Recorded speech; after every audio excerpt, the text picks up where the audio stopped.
Thank you so much. It is great to be here today, and I am honored to spend some time with men and women who are working so hard around the clock to keep not only this city but also this country safe from terrorism.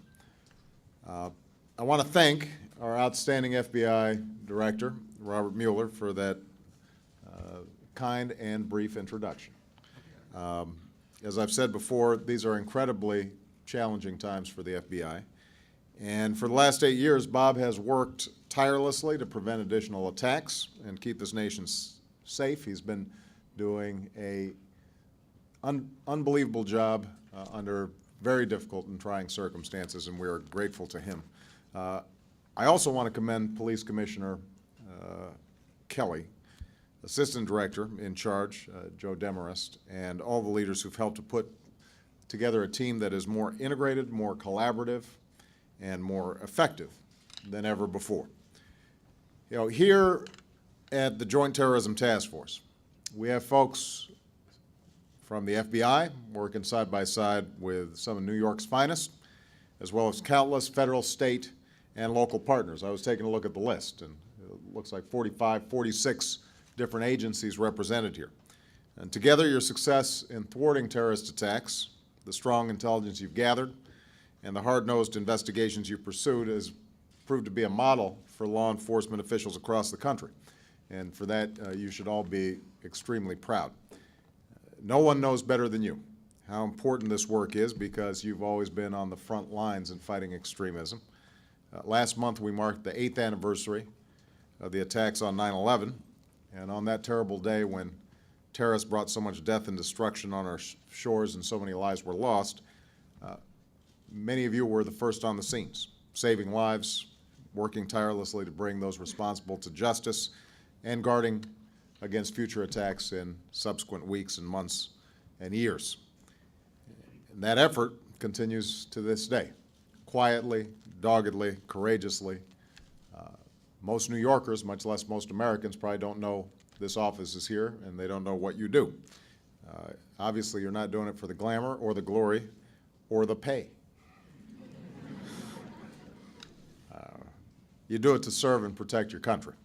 And because of the effort and sacrifices that you're making on a daily basis, we are making real progress on our core missions of disrupting and dismantling and ultimately defeating al-Qaeda and its extremist allies.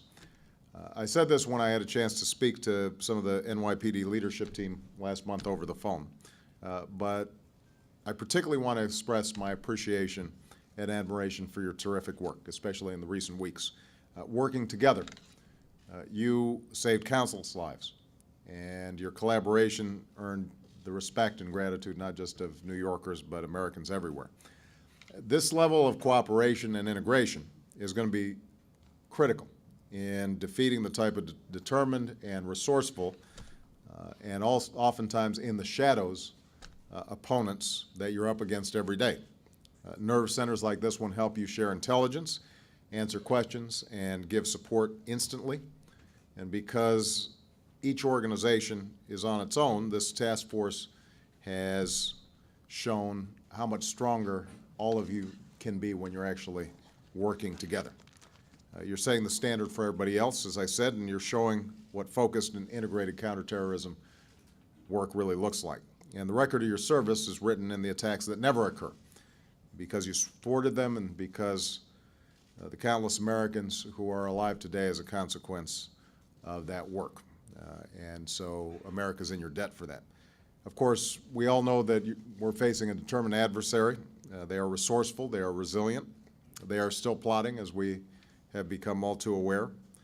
No one can ever promise that there won't be another attack on America's soil, but I can promise you this.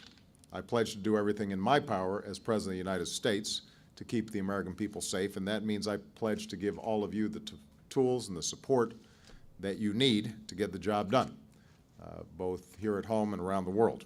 And I pledge that I will stay as focused on this mission as you are. So we all have to redouble our efforts in the face of threats that persist. We're going to have to draw strength from the values that we hold dear. we're going to have to keep our eye fixed on the world we seek to build, one that not only defeats our adversaries, but that also promotes dignity and opportunity and justice for all who stand with us. And to do that, I'm going to need all of you to continue the extraordinary work you do and the collaborations you do. That's how we're going to prevail in this fight. That's how we're going to protect this country that we love. So I know that all of you are extraordinarily busy, and I do not want to draw you away from the work that you do. I just want to let you know that we appreciate it, we acknowledge it, we thank you for it, and I'm going to continue to be standing behind you each and every step of the way. So thank you very much, everybody. Thank you.